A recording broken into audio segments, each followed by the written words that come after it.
À Yaoundé, la rédaction du quotidien Le Jour reste sans nouvelles de ces deux journalistes depuis lundi soir. Seule information, Théodore Tchopa et David Eyengue seraient actuellement écroués dans les geôles du groupement spécial d'opération, une unité de la police camerounaise. Nous ne pouvons pas savoir pour le moment ce qu'on leur reproche. Nous savons simplement qu'ils faisaient leur travail, ils étaient en situation professionnelle. On attend qu'on nous explique déjà, qu'on nous dise, qu'on approche déjà la rédaction pour nous dire pourquoi on les a arrêtés, pourquoi on les garde en détention. Mais la première chose déjà, ce serait de les libérer immédiatement. La libération immédiate de Théodore Tchopa et David Eyengue, c'est également ce que réclame le syndicat national des journalistes du Cameroun.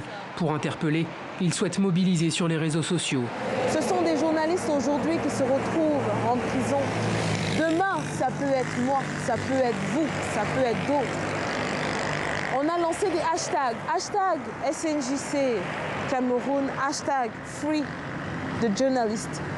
Ces hashtags, on espère qu'ils seront relayés, qui seront multipliés.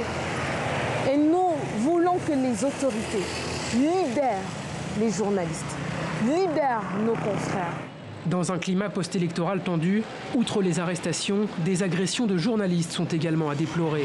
Ce jeudi matin encore à Yaoundé, ce journaliste du site camerounweb.com, 3 individus non identifiés l'ont attaqué au couteau alors qu'il sortait de son domicile. Effectivement, je crois qu'il y a une persécution vis-à-vis des personnes qui ont décidé de dire des choses de façon libre, sans toutefois subir une influence quelconque. Rien ne me fera reculer. Davantage, ça me rend plus virulent que possible, donc je vais continuer dans la même lancée. Reporters sans frontières a dénoncé l'agression dont Paul Chouta a été victime. L'ONG, qui plus tôt dans la semaine, réclamait déjà la libération de Théodore Tchopa et David Eyengue.